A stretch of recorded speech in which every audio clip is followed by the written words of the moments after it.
Hello, aspirants. Welcome to daily news analysis of the Hindu and Indian Express. Today, the date is 5th March. So, let's get started. But before that, I want to apologize because कल रात को newspaper analysis रात को 10 बजे upload हुआ था. So, I can understand कि वो लेट था. But trust me, इसको skip मत कीजिएगा. उसमें हमने न्यूक्लियर प्रोग्राम की भी बात की थी एंड और भी काफ़ी सारी इंपॉर्टेंट बातें थी. ठीक है, तो I understand actually I am alone working on all the initiatives ना. सो प्रीलिम्स रिवीजन का जिस दिन मुझे लेक्चर बनाना होता है उस दिन 5 से 6 घंटे मेरे इधर शिफ्ट हो जाते हैं, right. So I will try. ये कल हुआ है 10 बजे, बट ऐसा हमेशा नहीं होगा. एनी हाउ इवनिंग 5 PM के पहले आपको न्यूज़ एनालिसिस मिल जाया करेगा. एंड सेकंड प्रॉब्लम इज कि I don't know what is the issue with YouTube one. But जब मैं अपलोड करता हूँ तो it takes me around 1.5 to 2 hours to upload the video. I don't know for whatever reason. All right, because see, at this time you can see I am recording it at 7:22. This is the time, okay? But इसको upload होते होते 10 बज जाएगा. नहीं, 8:30 बजे तक मैं recording complete करूंगा, उसके बाद ये 1.5 से 2 घंटे ले लेगा. Okay, so it's not always my fault. कल रात को ही मैंने 8:30 बजे रिकॉर्ड कर दिया था, बट वो अपलोड होते होते 10 बज गया था. ओके, चलिए. Anyway, but one thing I can assure you कि जो आप रैंडम रील्स वगैरह या यूट्यूब पे देख के टाइम वेस्ट करते हो ना, उससे ज़्यादा ही बेनिफिट होगा आपको इस न्यूज़ एनालिसिस से. Alright, I am trying to maintain the upmost quality as well as to ensure कि आपके ब्रेन को, आपके दिमाग को उस तरीके से ट्रेन किया जाए कि इशू को एनालाइज आप खुद से कर सकें. आप वो रॉट लर्निंग और ओवरबर्डन मटेरियल जो आपको करता है मार्केट से, वो चीज़ें ना हो. इसलिए मैं कह रहा हूँ कि आप में से जिन लोगों ने भी, मैंने जून से स्टार्ट किया था, 27 जून से, अब में से जिन लोगों ने भी न्यूज़ एनालिसिस तब से फॉलो किया ना, I can assure you prelims में आपके पास एक अलग ही एज होगा. कोई PT 365, कोई रिवीजन सीरीज इसको रिप्लेस नहीं कर सकती. मैं खुद आपके साथ रिवीजन सीरीज करवा रहा हूँ, but I can assure you कि अगर आपने न्यूज़ एनालिसिस फॉलो किया है, वो आपको एक अलग ही बेनिफिट देके जाएगा एग्जाम में. ओके, और ये प्लीज आप एटलीस्ट अप्रैल तक जरूर फॉलो कीजिएगा. ओके, मे बी मैं खुद 15 अप्रैल के बाद इसको शायद आपको ब्रेक दे दूं. ठीक है, ताकि आप एक महीने पूरी तरीके से अपने प्रीलिम्स रिवीजन पे फोकस कर पाओ. बट 15 अप्रैल तक इसको जरूर फॉलो कीजिएगा. एंड ये जो 2 मंथ है ना, फरवरी मार्च, यहाँ से सबसे ज्यादा क्वेश्चंस आते हैं प्रीलिम्स में. I can assure you this with my experience. Okay, यहाँ से आपको सबसे ज्यादा क्वेश्चंस देखने को मिलेंगे इन 2 मंथ से. तो इन 2 मंथ का न्यूज़पेपर एनालिसिस मिस मत कीजिएगा. ठीक है, बाकी मैं आपके साथ टेलीग्राम ग्रुप में काफी चीज शेयर करता रहता हूँ. आई होप आप लोग वहां पर एक्टिव होंगे. चलिए आगे चलते हैं. एनीवे, यहाँ पर ना 25 साल पहले केस आया था झारखंड जन मुक्ति मोर्चा जो पार्टी है उसके रिगार्डिंग. एक गवर्नमेंट गिरने वाली थी नरसिम्हा राव की, तो कुछ लोगों ने ब्राइब लेकर अब वोटिंग की थी. तो इसके रिस्पेक्ट में जब ये आया, तो ये इशू मैंने आपके साथ रिवीजन सीरीज में भी डिस्कस किया और पहले भी न्यूज़पेपर एनालिसिस में डिस्कस किया है कि जो इम्यूनिटी एंड प्रिविलेजेस दिए जाते हैं पार्लियामेंटेरियंस को, एक तो पूरे हाउस को दिए जाते हैं कलेक्टिव प्रिविलेज, और इंडिविजुअल मिनिस्टर्स को भी दिए जाते हैं. ठीक है, तो वो कहीं भी वोट करें या वो पार्लियामेंट में कोई भी स्पीच दें, उनके पास वो इम्यूनिटी होती है कि उनको कोर्ट क्वेश्चन नहीं कर सकता. और यही इम्यूनिटी ब्राइबरी केस में भी अपहेल्ड कर दी थी सुप्रीम कोर्ट ने उस वक्त, 25 साल पहले, कि अब हमें नहीं पता कि आपने ब्राइब ली नहीं ली जो भी है, लेकिन आपने पार्लियामेंट में जो भी किया उस बेसिस पर हम आपको नहीं दे सकते. इम्यूनिटी प्रिविलेज का एग्जांपल आप केजरीवाल के केस में देख लीजिए. उन्हें ईडी ने आई थिंक 7 या 8 समन भेज चुके हैं अब तक, लेकिन क्योंकि दिल्ली में बजट सेशन उन्होंने एक्सटेंड करवा लिया फॉर वट एवर रीजन, तो अभी तक ईडी उनके अगेंस्ट अरेस्ट या ऐसा कुछ कर नहीं सकती, क्योंकि उन्हें इम्यूनिटी है. हमने पढ़ा था ना, 40 days before and 40 days after the session आप अरेस्ट नहीं कर सकते सिविल केस में. ओके, और प्रिवेंटिव डिटेंशन केस में. क्रिमिनल केस होगा तो अरेस्ट कर सकते हो, वो कोई बड़ी बात नहीं. ठीक है, उसको हमने रिवीजन सीरीज में भी देखा है. और उसके अलावा प्रिविलेजेस एंड इम्यूनिटीज जो दी जाती हैं, उस पर मैंने शायद मेंस 450+ में भी एक लेक्चर किया था. आई होप आपने देखा होगा. राइट, चलिए यहाँ पे क्या है, 7 जजमेंट्स ने वो जो जजमेंट था 25 साल पहले का, उसको रिवर्स कर दिया है. Supreme court declared that parliamentary privilege or immunities will not protect legislators who take bribe to vote or speak in parliament or state legislative assembly from criminal prosecution. ठीक है, अब आपको प्रोटेक्शन नहीं मिलेगी. Privilege and immunities are not gateways to claim exemptions. उस time इन लोगों ने क्लेम कर लिया था, बट ऐसा कुछ नहीं है अब.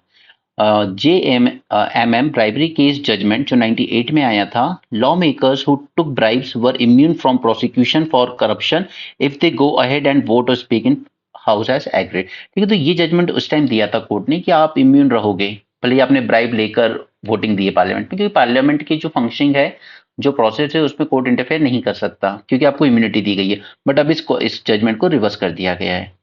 Right? The legislature will face criminal prosecution whether or not he makes a speech or votes in favor of bribe giver. ठीक है, तो ये 98 का केस था, ये हमने पहले भी डिस्कस किया, अभी भी किया। इम्यूनिटीज हमें मिलती है under article 105, 194। Okay, it does not extend to giving और टेकिंग ए ब्राइब एनीमोर।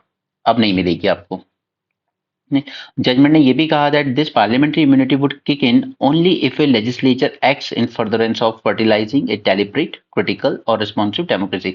अगर आप किसी अच्छे पर्पस के लिए स्पीच दे रहे हो, जैसे कुछ लोगों ने अडानी ग्रुप के अगेंस्ट काफी एलिगेशन लगाए, तो उसमें ऐसा कुछ नहीं है, उसमें आपको इम्यूनिटी मिलेगी कि गवर्नमेंट आपको हॉन्ट नहीं कर सकती, एग्जीक्यूटिव को परेशान नहीं कर सकता। लेकिन वो किया है, महुआ मोइत्रा का केस, ये कोई एक यूनिक केस नहीं था, ऐसे कई पार्लियामेंटेरियंस करते हैं। लेकिन उन्होंने अडानी ग्रुप के अगेंस्ट स्टेटमेंट दिया था, उसके बाद से उनकी उल्टी गिनती शुरू हो चुकी थी। ये गवर्नमेंट में देखा गया, अडानी ग्रुप का नाम भी अगर लिया पार्लियामेंट में तो अच्छा खासा गवर्नमेंट आपके पीछे पड़ जाती है। यही राहुल गांधी के साथ भी हुआ था। ये वो भी अडानी ग्रुप के अगेंस्ट इतनी स्पीच दिए कि उसके बाद उन्होंने जाकर वो केस खोला कि उन्होंने एक स्पीच दिया था किसी रैली में कि ये सब चोर जो भागे हैं, इनका सरनेम मोदी क्यों है। ठीक है, तो इस तरह की चीजें भी होती हैं। तो गवर्नमेंट काफी, अभी तक जितने केस देखे हैं ना, उसमें काफी हार्ड हो जाती है जब कोई भी अगर अडानी ग्रुप के अगेंस्ट नाम लेता है पार्लियामेंट में। ठीक है, तो इस तरह की चीजों को प्रोटेक्ट करने के लिए कि अगर हमने स्पीच दिया है, चलो अडानी ग्रुप पे ही अगर हमने क्वेश्चन भी रेज कर दिए तो हमें इम्यूनिटी मिलेगी। बट इसके लिए जरूरी है कि आपने कोई ऐसी गलती ना की हो पहले जो गवर्नमेंट एक्सप्लॉइट कर सके। ओके, पहले आपको खुद साफ सुथरा होना जरूरी है। जैसा मैं आपसे शुरू से कहते आया हूँ, इस गवर्नमेंट में सबकी बारी आएगी, वो किसान हो, वो स्टूडेंट्स हो, सबकी भक्ति उतरेगी। वहीं गवर्नमेंट एम्प्लॉयज की बात है, अब ये प्रोटेस्टर बैठ गए हैं क्योंकि इनके प्रमोशन नहीं किए जा रहे हैं कई सालों से। कई तो रिटायरमेंट के आसपास पहुंच गए, अगर प्रमोशन के बिना रिटायरमेंट हो गए तो पोस्ट रिटायरमेंट बेनिफिट काफी कम हो जाएंगे, राइट। तो ये एक नॉन कॉपरेशन मूवमेंट करने की इन्होंने वार्निंग दी है। Over 100 central secretariat service officials on Monday took out a peace march in Raisina hill. इनके प्रमोशन नहीं हो रहे हैं, इनके सैलरी इंक्रीमेंट नहीं हो रहे हैं, कुछ रिटायरमेंट के करीब है, तो इनको अब तकलीफ हो रही है।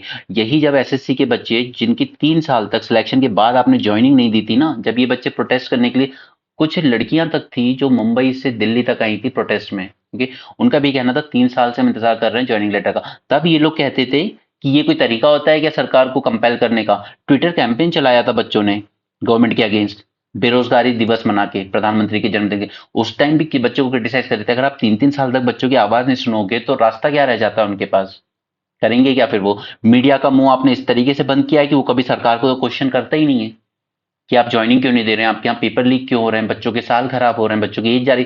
कई स्टेट पीएससी ऐसे हैं जिनमें कोर्ट केसेस पिछले 5 साल से चल रहे हैं।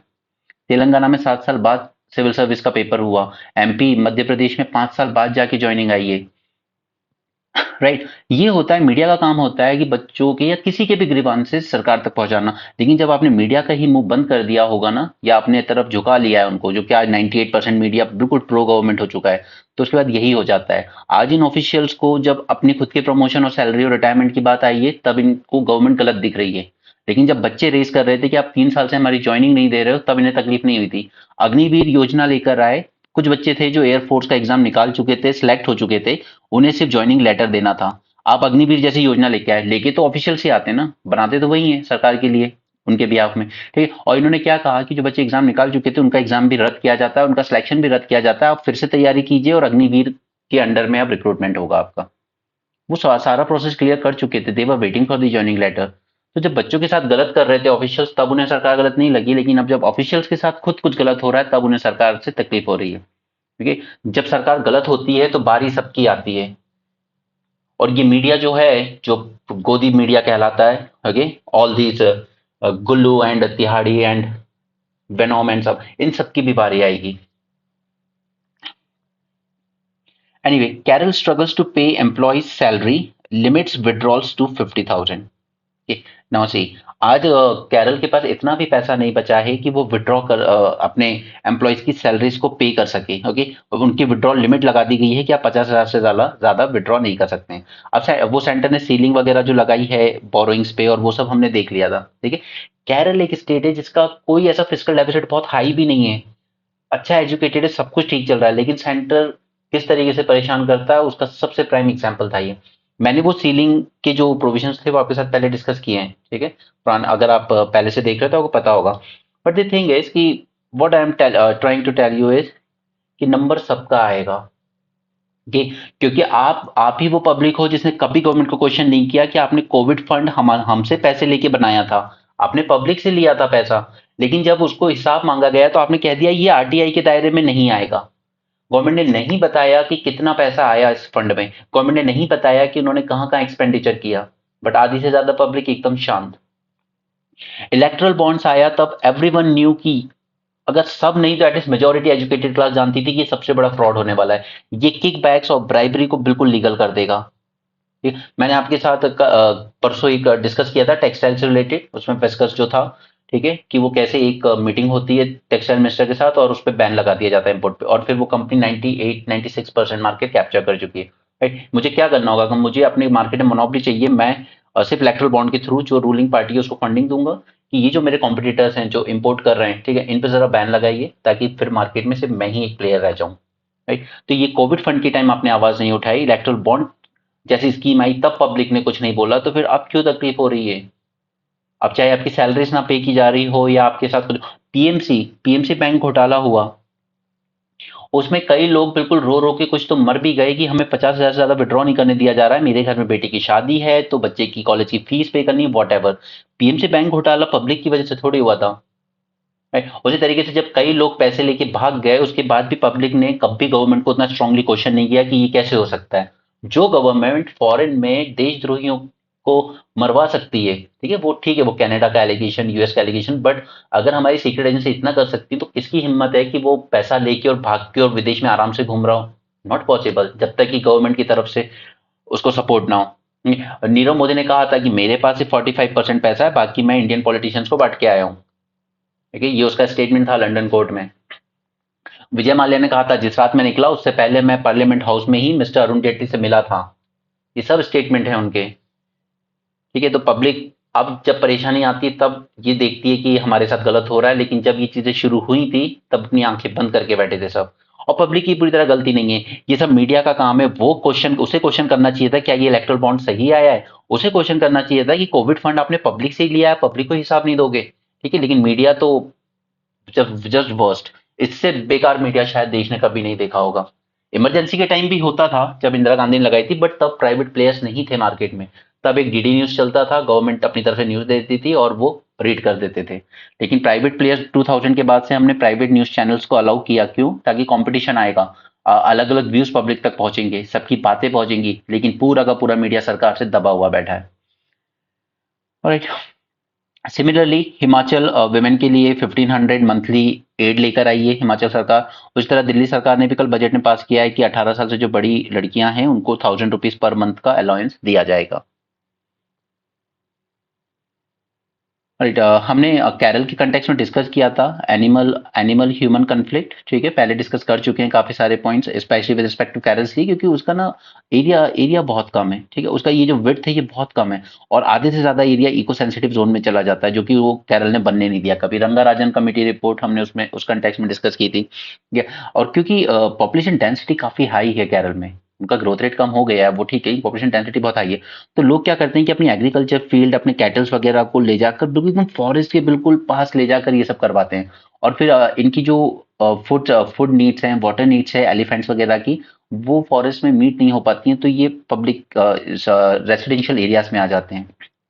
ये तो एनिमल ह्यूमन कन्फ्लिक्ट हमने एक बार समझ लिया था पहले केरल के कंटेक्स्ट में, इंडियन एक्सप्रेस में समझा था, अगर आपने देखा होगा तो। अदरवाइज उसके नोट्स वगैरह वो सब तो मैं आपको दूंगा ही जब मैं आपको मेंस की तैयारी कराऊंगा आफ्टर प्रीलिम्स, ठीक है। लेकिन ये आपके लिए पता है बहुत ज्यादा इफेक्टिव होगी अगर आपने ये रेगुलर डिस्कशन फॉलो किया है तो। कल पक्कम न्यूक्लियर पावर प्लांट, कल हमने इसकी बात कर ली थी, 3 स्टेज न्यूक्लियर प्लांट जो है हमारा, ठीक है। तो उसमें अभी हम सेकंड स्टेज पर हैं, जो कि हमारा फास्ट ब्रीडर रिएक्टर, ठीक है, fast breeder reactor. And India is the only second country after Russia जिसने commercialize fast breeder reactor operate किया हुआ है। और ये सब हम क्यों कर रहे हैं मैंने कल समझा दिया था, आप वो डिस्कशन देख सकते हैं, या चलिए मैं आपको एक बार और दिखा देता हूँ वो सब, क्योंकि वो जरूरी है। उसको जाने बिना आप इस टॉपिक को समझ नहीं पाएंगे। Just a second. All right, see 3 stage nuclear programme की हम बात करें तो ये होमी भाभा जी ने बनाया था हमारे लिए, ठीक है, बट इनके बाद में डेथ हो गई एलिफ प्लेन क्रैश में, और उसका पूरा CIA पे लगा था, और उन्होंने शायद एक्सेप्ट भी किया आफ्टर रिटायरमेंट, उनके कई लोगों ने एक्सेप्ट भी किया कि they killed him. Okay, stage one, इसमें हमने pressurise heavy water reactor use किया। देखिए हमारे पास दो ऑप्शन थे, या तो हम हैवी वाटर रिएक्टर यूज कर लें या लाइट वाटर रिएक्टर भी यूज कर सकते थे हम। लेकिन लाइट को यूज करने के पीछे हमारे साथ प्रॉब्लम ये थी कि लाइट रिएक्टर हम यूज करते हैं तो इसके कंपोनेंट्स हम लोग डोमेस्टिकली बना नहीं पाते थे, तो फिर हमारी वो इंपोर्ट डिपेंडेंसी वगैरह बढ़ जाती। और pressurise heavy water reactor use करने में एक बेनिफिट ये था कि हम इसमें अनएनरिच्ड यूरेनियम यूज कर सकते थे, ठीक। जबकि लाइट वाला जो होता है वो सिर्फ एनरिच्ड यूरेनियम को ही एक्सेप्ट करेगा। तो this was the prime reason कि हम लोग क्यों हैवी वाटर रिएक्टर के लिए गए, ना कि लाइट वाटर रिएक्टर के लिए। दिस इज वन पॉइंट, ठीक है। Second, the first stage involve using of natural uranium. Pressurise heavy water reactor में हम नेचुरल यूरेनियम यूज करेंगे to fuel pressurise heavy water reactor to produce electricity produce करेगा, और साथ में मोस्ट इंपॉर्टेंट थिंग इसके साथ में ये प्लूटोनियम 239 को as a by product produce करेगा, ठीक है। और ये बाय प्रोडक्ट जो होगा इसको हम यूज करेंगे फिर सेकंड स्टेज में, ठीक है। ये बाय प्रोडक्ट हमें बनाना था, तो हमने क्या किया, पहले नेचुरल यूरेनियम यूज किया, उसने हमें इलेक्ट्रिसिटी जनरेट करके दे दी, और साथ में हमारे लिए बाय प्रोडक्ट दे दिया प्लूटोनियम 239, ठीक है। लाइट और हैवी में फर्क समझ में आया, हम क्यों गए इसके लिए। फर्स्ट इज अनएनरिच्ड यूरेनियम यूज कर सकते थे हैवी में, और दूसरा कि हम हैवी के कंपोनेंट्स डोमेस्टिकली प्रोड्यूस कर सकते थे, ठीक है। अब ये जो बाय प्रोडक्ट निकल के आया प्लूटोनियम 239, इसको हम लोग यूज करेंगे सेकंड स्टेज में। तो सेकंड स्टेज जो कहलाएगी वो है हमारी फास्ट ब्रेडर रिएक्टर, ठीक। यहाँ पर हम प्लूटोनियम 239 को यूज कर रहे हैं to produce the fuel which will be used in fast breeder reactor, ठीक है। तो प्लूटोनियम 239 फिजन रिएक्शन होगा इसमें और एनर्जी प्रोड्यूस होगी। एक बार जब हमने प्लूटोनियम 39 का सफिशिएंट स्टॉक प्रोड्यूस कर लिया, तो फिर हम थोरियम को यूज करेंगे उसके साथ टू प्रोड्यूस यूरेनियम 239। समझ में आया। फर्स्ट फर्स्ट जो स्टेज थी उसमें हमने इलेक्ट्रिसिटी जनरेट की और साथ में plutonium 239 as a by product develop किया। फिर इस प्लूटोनियम 239 को थोरियम के साथ थोड़ा सा यूज करेंगे ताकि हम प्रोड्यूस कर सकें यूरेनियम 239, ठीक है। और ये जो यूरेनियम 239 प्रोड्यूस होगा अब जाकर हम यूज कर पाएंगे इसे थर्ड स्टेज में, ठीक है। तो क्या हम डायरेक्ट थोरियम यूज नहीं कर सकते थे? नहीं कर सकते थे। हमें उसके लिए पहले प्लूटोनियम 239 चाहिए था, फिर उसको थोरियम्स के साथ यूज करके हमें यूरेनियम 233 चाहिए जो थर्ड स्टेज में यूज हो पाएगा, राइट। और थर्ड स्टेज वालों को हम कहेंगे advance heavy water reactor. Now the main purpose of stage 3 is to achieve this sustainable nuclear fuel cycle. Now यहाँ पर ये जो एडवांस न्यूक्लियर सिस्टम बनेगा, ठीक है, ये जो रिएक्टर्स बनेंगे, it will use a combination of uranium 233 and thorium. अब यहाँ पे वो कॉम्बिनेशन यूज होगा और फिर हम एक्सप्लॉइट कर पाएंगे थोरियम रिजर्व जो कि हमारे यहाँ बहुत ज्यादा मिलते हैं। यूरेनियम के लिए तो हम ऑस्ट्रेलिया कजाकिस्तान पे डिपेंडेंट होते हैं, बट थोरियम हमारे यहाँ मोनेजाइट सैंड जो उड़ीसा आंध्र प्रदेश तमिलनाडु से लेकर केरल तक हमारी सैंड बीचेस में बहुत है, ठीक है। तो हम इसको यूज कर पाएंगे, right. The thorium use for reserve for the last stage as despite having sufficient availability use of thorium in production of energy has been full of certain challenges. It can not be use directly, thorium को हम directly use नहीं कर सकते, okay. और इसका thorium एक अच्छी बात यह है कि थोरियम एब्सॉर्ब करता है न्यूट्रिनोस को, सॉरी न्यूट्रॉन्स को, नॉट न्यूट्रिनोस, वो अलग चीज है। Thorium absorb neutrons, remember this point, thorium absorb neutrons which can more efficiently produce more plutonium, ठीक है। एब्सॉर्ब करेगा तो ये और ज्यादा प्लूटोनियम हमें बना के देगा फास्ट ब्रीडर रिएक्टर में, और फिर प्लूटोनियम को हम यहाँ पर यूज करेंगे थर्ड स्टेज में थोरियम के साथ मिलाकर, ठीक है। अल्टीमेट ऑब्जेक्टिव क्या है पूरे प्रोग्राम का, कि हम थोरियम यूज कर पाएं और एनर्जी इंडिपेंडेंट हो पाएं, क्योंकि थोरियम के रिजर्व हमारे खुद के पास है, राइट। फिर इसमें जो चैलेंजेस हैं ये आपके मेंस में काम आएगा। तो तीनों स्टेज समझ लिया आपने, तो चैलेंजेस खुद से पढ़ लेना, ये आप पढ़ोगे तो बेटर रहेगा आपके लिए, ठीक है। मेंस में क्वेश्चन आएगा, इसलिए हैंडल हो जाएगा। चलिए, तो ये कल्पक्कम जो बना है ये फास्ट ब्रीडर रिएक्टर ही है हमारा, ठीक है। 500 मेगावाट इसकी कैपेसिटी है, और ऐसे और भी रिएक्टर हम लोग बनाना चाहते हैं। और सबसे अच्छी बात है कि ये हमने डिजाइन और कंस्ट्रक्ट किया है इंडिजिनसली बाय भवानी, भवानी जो कंपनी है, ओके। नाउ एक बार अगर ये कमीशन हो गया तो India will be the second country after Russia to have commercial operating fast breeder reactor, okay. हाँ, तो चलिए आगे चलते हैं। कल हमने दो और देखे थे जिनको जीआई टैग मिला था, एक उड़ीसा से एक वेस्ट बंगाल से। उसी तरीके से यहाँ पे आंध्र प्रदेश से भी एक को मिला है which is known as Narsapur crochet. Sorry अगर मैं गलत प्रोनाउंस कर रहा हूँ, वहाँ के लोगों को ज्यादा बेटर पता होगा, ठीक है। Narsapur crochet lace craft has receive GI tag, Andhra Pradesh का है। ये कभी मैच द फॉलोइंग में आ गया तो ठीक, नहीं आया तो ठीक।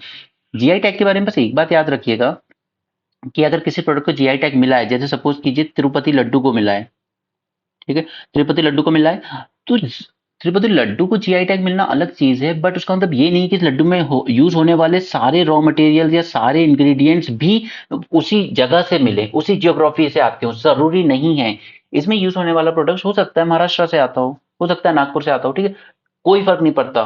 ठीक है, ये बात याद रखिएगा कि किसी अगर ऐसा स्टेटमेंट आता है एग्जाम में कि अगर किसी को जीआई टैग मिल रहा है किसी प्रोडक्ट को, तो उसके लिए जरूरी है कि उसको बनाने में जो रॉ मटेरियल यूज हो रहा है वो भी उसी जियोग्राफी का हो। No no, not necessary. ठीक है, वो रॉ मटेरियल कहीं से भी आ सकता है, हम सिर्फ फाइनल प्रोडक्ट जो होता है उसको जीआई टैग दे रहे हैं।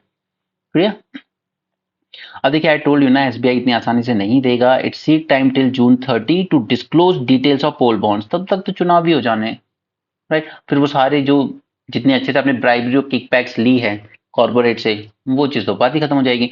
तो एडीआर जो एसोसिएशन ऑफ डेमोक्रेटिक रिफॉर्म, इसका नाम जरूर याद रखना। जब भी आप एनजीओ पे आंसर लिखेंगे ना, इसको जरूर मेंशन करना है। इसने बहुत अच्छे अच्छे काम किए हैं इंडियन डेमोक्रेटिक प्रोसेस को फेयर एंड ट्रांसपेरेंट बनाने के लिए। नोटा भी अगर आया था तो इनकी मदद से ही आया था।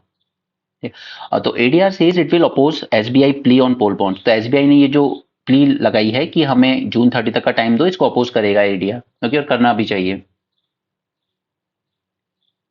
यहाँ पर सुप्रीम कोर्ट ने भाई ऑब्जर्वेशंस हैं कि एमपी एमएलए को freely without without fear of harassment, जो महुआ मोहित्रा का केस है, दो उनकी गलती है वो अलग, ठीक है, ठीक है, लेकिन अब वो तो गलती वो कब से कर रही थी, बट अडानी ग्रुप का आपने बस नाम भर लिया और आपके पीछे इस तरीके से पड़ी एग्जीक्यूटिव कि आपकी मेंबरशिप लेके ही मानी।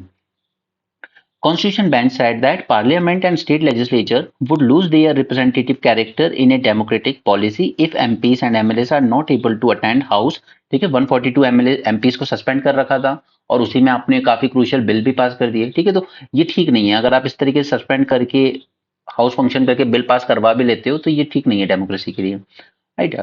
If they are not able to attend the house and speak their minds in the exercise of their duties as members without fear of being harassed by executive or any agency। ठीक है, ये 98 का जो judgement था, ये reverse कर दिया गया है। अब आपको इम्यूनिटी प्रिविलेज नहीं मिलता है इन केस ऑफ ब्राइब। ये है महुआ मोहित्रा जिनकी मेंबरशिप गई थी। Government employees protest against promotion and delay. ठीक है, तो आज इनकी भी बारी आई गई। Employees of union government have threatened non-cooperation movement if an expedited decision is not taken regarding their promotion and government does not wake up from its deep slumber। जब बच्चे इतने साल से कह रहे थे government should need to wake up from deep slumber, तब नहीं, तब बच्चों को क्रिटिसाइज करते थे officials, all this members, chairman SSC board के, यूपीएससी बोर्ड के। Now, these employees suffer stagnation in their careers and financial loss in pension as they retire without getting promoted। Over 100 central secretariat service officials यहाँ पर present थे कल। अब अगर आपके पास fraud call आता है या स्पैम आते हैं तो आप कंप्लेन कर सकते हो। डीओटी ने लॉन्च किया है Chakshu, a platform for telecom users to report fraud और spam calls. Okay, proactively report कर सकते हो आप suspected fraud communication. And this person, Ashwini Vaishnav, I think, if I am not wrong, शायद retired IAS रहे हैं, but personally I don't respect him much because जब उड़ीसा में ट्रेन हादसा हुआ था ना, तो वहाँ पे जस्ट रोने की एक्टिंग करते हुए इन्होंने बस नारे लगवा दिए, भारत माता की जय, जय Hind and all. But thing is कि आप अपना फेलियर छिपा रहे हो देशभक्ति की आड़ में। ठीक है, वो नारे लगाना ठीक है, लेकिन आप वहां लगवा रहे हो जहां 200-300 से ज्यादा लोग मर गए थे, वहां लोग ऑलरेडी परेशान थे, बट आप अपने फेलियर को छुपाने के लिए चलिए नारा लगा लेते हैं, हमारा फेलियर छिप जाएगा। एक एक थे हमारे लाल बहादुर शास्त्री जी, एक ट्रेन एक्सीडेंट हुआ, रेल मंत्री थे, वो रिजाइन करके आ गए कि मेरी रिस्पॉन्सिबिलिटी है, मैं सेफ्टी इंश्योर नहीं कर पाया अपने लोगों की। इस वक्त रेलवे बहुत बुरे हाल में चल रहा है, प्राइस टिकट के बढ़ते जा रहे हैं, ठीक है, लेकिन सेफ्टी और फैसिलिटी बहुत ज्यादा पुअर होती जा रही है। ठीक है, जानबूझकर शताब्दी को स्लो किया जा रहा है। खाना तो खैर अब हटा ही दिया उन्होंने, पहले देते थे, ठीक है, ताकि लोग वंदे भारत की तरफ शिफ्ट हों। तो जस्ट जस्ट 24 के इलेक्शन का वेट कीजिए, एक बार जीतने दीजिए, उसके बाद आप देखेंगे हैवी प्राइवेटाइजेशन। ठीक है, उसके बाद पब्लिक को समझ में आएगा। उन्होंने कल मैंने आपके साथ आर्टिकल डिस्कस किया था ना, अथॉरिटेरियन गवर्नमेंट होनी चाहिए और मिलिट्री रूल होना चाहिए, उन्हें सब समझ में आ जाएगा पब्लिक को कि क्या होती है अथॉरिटेरियन गवर्नमेंट। इस तेजी से प्राइवेटाइजेशन होगा। सी, एक तो अगर आप लोग किसी भी एज में हो ना, शुगर कंटेंट छोड़ दो यार, बहुत बुरा है। ठीक है, उसी से रिलेटेड यहाँ पर एक डिजीज का नाम दिया गया है, that is inflammatory bowel disease. ठीक है, ये एक तरह का डिसऑर्डर होता है where lining of the digestive tract is inflame. आपकी जो स्मॉल इंटेस्टाइन, लार्ज इंटेस्टाइन होती है ना, उसमें इन्फ्लेमेशन हो जाता है। There are two type of disorders, one is ulcerative colitis where large intestine and rectum are prone to inflammation and sores, and Crohn disease ये अफेक्ट करती है स्मॉल इंटेस्टाइन को। ठीक है, स्टार्टिंग में इतनी सी बात ये है कि consuming sugar sweetened beverages in this time was associated with higher risk of IBD. ठीक है, ये जो डिजीज हमने ऊपर देखा इन्फ्लेमेटरी बॉल डिजीज, ठीक है, ये सब आपको अगर हो रहा है तो शुगर स्वीटेंड बेवरेजेस इन वजह से। तो ये कोल्ड ड्रिंक शुगर कंटेंट वाली चीजें खाना पीना बंद कर दो, ये बहुत ज्यादा प्रॉब्लम क्रिएट कर रहा है। पहले पता है ओबेसिटी सिर्फ अर्बन एरियाज की प्रॉब्लम मानी जाती थी, आजकल रूरल एरियाज में भी देखने को मिल रही है, बच्चों में तक ओबेसिटी के केसेस देखने को मिल रहे हैं। यहाँ पर हिमालयन ड्रॉट्स की बात है कि अगर हम ये टेम्परेचर इसी तरीके से अगर बढ़ता रहा ना साल दर साल, अभी तक मैं आपको शायद याद करा ही चुका हूँ 2023 को जो हुई है कि चार दिन ऐसे थे जब 2 डिग्री को एक्सटेंड कर गया था टेम्परेचर, 84 डेज ऐसे थे जब 1.5 डिग्री को ब्रीच कर गया था, एंड 2023 अभी तक का वार्मेस्ट ईयर रहा है। ठीक है, तो ये सब डेटा मैंने आपको याद करा ही दिया बार बार रिपीट करके। उसी से रिलेटेड है कि 90% of Himalayan region will experience drought. ठीक है, ड्रॉट की बात हो रही है हिमालय में, lasting over a year if world warms by 3 degree. 80% of the increased 80% of the increased human exposure to heat stress Telangana में मोस्टली देखने को मिलता है। ओके, उसके अलावा पंजाब में भी देखने को मिला था heat stress, and can be avoided by adhering to Paris climate agreement goal of limiting warming of 1.5 degree. अगर हम इसको अचीव कर पाते हैं तो हम 80% हीट स्ट्रेस केसेस को रोक पाएंगे। ओके, जहाँ पर इन्होंने स्टडीज की थी अलग अलग कंट्री में, वहां पर इन्होंने देखा कि risk of drought, flooding, decline in crop yield, ठीक है, पंजाब का याद है, वीट के केस में ये जो हीट वेव्स आई थी उसकी वजह से 20% का डिक्रीज देखने को मिला था प्रोडक्शन में। ओके, इसलिए क्रॉप यील्ड कम हो जाएगी। Loss of biodiversity, natural capital greatly increase for each additional degree of warming. ठीक है, और इसका एक और इम्पैक्ट देखा गया था पॉलिनेटर्स पे, काफी पॉलिनेटर्स की भी डेथ हो रही है क्लाइमेट चेंज की वजह से। Pollination was reduce by half at 3 to 4 degree versus reduction by quarter at 1.5 degree. ठीक है, तो ये कुछ फैक्ट्स थे। सी लेवल राइज से फिर कोस्टल कम्युनिटीज को दिक्कत होगी। और पता है बांग्लादेश का इशू चाहे जो भी हो, लेकिन अगर इसी तरीके से टेम्परेचर बढ़ता रहा ना तो बाय 2100 ये बांग्लादेश की पूरी पॉपुलेशन इंडिया में ही मिलनी है आपको, जिस लेवल से सी राइज हो रहा है। Okay, the researchers said more efforts are required to reduce global warming. Sandeshkhali का इशू अब छोड़िए, मतलब आप समझ गए कि वहां पर वो दिखाता है कितनी गंदी पॉलिटिक्स है। एक तो ममता बनर्जी विमेन होकर इस तरह की चीजें उनके यहाँ हो रही थी, उसके बाद भी उन्होंने उस एमएलए के अगेंस्ट कभी स्ट्रिक्ट एक्शन लिया नहीं। बट बीजेपी भी गलत कर रही है, बीजेपी उसको हिंदू मुसलमान का एंगल दे रही है, जबकि उनको सिर्फ विमेन के लिए खड़ा होना चाहिए कि ये बहुत गलत हुआ है। ठीक है, उसको हिंदू मुस्लिम एंगल देके कुछ नहीं होगा, क्योंकि मेन कल्प्रिट भले ही मुस्लिम एमएलए है, लेकिन उसके साथ एक हिंदू भी है, और उसके साथ एक आई डोंट नो वो रिलीजन कौन सा उसका, बट उसका नाम सरदार है उस आदमी का। ओके, तो हिंदू मुस्लिम का एंगल नहीं है, it is just angle of dirty politics. WTO WTO का कंक्लूड हो गया वहां पर, और इंडिया के 3 कंसर्न्स थे। पहला था फूड सिक्योरिटी को लेकर कि हम लोग जो पब्लिक स्टॉक होल्डिंग करते हैं हम लोग उसको कंटिन्यू रखना चाहते हैं, और जो 2013 का पीस क्लॉज था उसकी जगह अब हम लोग चाहते हैं परमानेंट सॉल्यूशन इस पे। ठीक है, परमानेंट सॉल्यूशन क्यों? क्योंकि ये लोग चैलेंज करते हैं कि इंडिया अपना ये राइस और व्हीट वगैरह प्रोक्योर करता है ना पीडीएस में देने के लिए, तो अब क्या होता है कि इंडिया मार्केट से काफी सारा उसने स्टोर कर लिया, काफी लाख मेट्रिक टन्स लेकर अपने गोडाउन में स्टोर कर लिया एफसीआई ने, तो उससे मार्केट में आने वाला अनाज कम हो गया। अब कम हो गया तो प्राइसेस ज्यादा रहेंगे। ठीक है, अगर ज्यादा होता मार्केट में तो प्राइसेस कम होते। तो ये कहते हैं कि इससे इंटरनेशनल मार्केट में आने वाला सप्लाई कम हो जाता है और प्राइसेस बढ़ जाते हैं, तो जो पुअर कंट्रीज हैं उनकी फूड सिक्योरिटी अफेक्ट होती है इंडिया की। तो वो चाहते हैं कि ये खत्म होना चाहिए इंडिया का public stock holding system, but India कहता है कि नहीं, हमें अपने गरीबों को अपने फार्मर्स को प्रोटेक्ट करना है, इसलिए हम तो करेंगे। ओके, थाईलैंड ने उसके अगेंस्ट काफी कुछ किया भी, अभी हम डिस्कस करेंगे। ओके, यहाँ पर हम परमानेंट सॉल्यूशन चाहते हैं, और हमें अलाउ होता है कि हम लोग 10% तक अपनी जो टोटल वैल्यू है प्रोडक्शन की इतना सब्सिडी दे सकते हैं। बट हमने अभी राइस पे जितनी सब्सिडी दे रहे हैं वो 13.7 समथिंग परसेंट जाती है, तो इसको ब्रीच कर रही है। बट गवर्नमेंट कहती है कि प्रोडक्शन की जो आप वैल्यू यूज करते हो ना, वो आप 1986 का डेटा यूज करते हो उस टाइम, तो इस वजह से ओवर एस्टिमेट हो जाती है, आप करंट की वैल्यू यूज कीजिए। ठीक है, तो ये भी इंडिया चाहता है कि इसमें रिफॉर्म हो, फर्स्ट थिंग। और इसके अलावा ई कॉमर्स का जो था मोरेटोरियम 1996 से दिया गया था कि आप लोग जो आजकल ऑनलाइन मूवीज वगैरह देखते हो, पहले जब ये सीडी डीवीडी के फॉर्म में आती थी उन पर गवर्नमेंट को कस्टम ड्यूटी मिलती थी, बट आजकल ये सब ऑनलाइन आ जाती है ई कॉमर्स के थ्रू, तो आप गवर्नमेंट को टैक्स रेवेन्यू लॉस हो रहा है। तो ये मोरेटोरियम 2 साल के लिए और एक्सटेंड कर दिया गया है, यानी कि इंडिया का जो कंसर्न था कि इससे हमें रेवेन्यू लॉस हो रहा है, उसका कोई सोल्यूशन हमें मिला नहीं है। ठीक है, तो यहाँ पर भी रेवेन्यू लॉस गवर्नमेंट को अगले 2 साल और एटलीस्ट सहना पड़ेगा। क्लियर। तो डब्ल्यूटीओ की apex meeting 13th ministerial conference थी, ये अबू धाबी में हुई थी। इसमें बातें की गई कि कन्फ्लिक्ट की वजह से काफी डिस्ट्रप्शंस आ रहे हैं, हाउदी रेबल्स ने जो परेशान कर रखा है क्रिटिकल शिपमेंट रूट्स को। ठीक है, फिर की सप्लाई चेन को रिकैलिब्रेट करने की जरूरत है ताकि आप किसी एक ही सप्लायर पर डिपेंड ना हो, जैसे फॉर एग्जांपल चाइना। क्योंकि अगर कल को कन्फ्लिक्ट पैसिफिक ओशियन में हो गया या साउथ चाइना सी में इस तरह का कन्फ्लिक्ट हो गया जैसा आज वेस्ट एशिया में हो रहा है, तो फिर पूरे वर्ल्ड की इकोनॉमी पर असर पड़ेगा। चाइना सबसे ज्यादा सप्लाई करता है वर्ल्ड ओवर, रॉ मटेरियल्स भी और फिनिश प्रोडक्ट्स भी।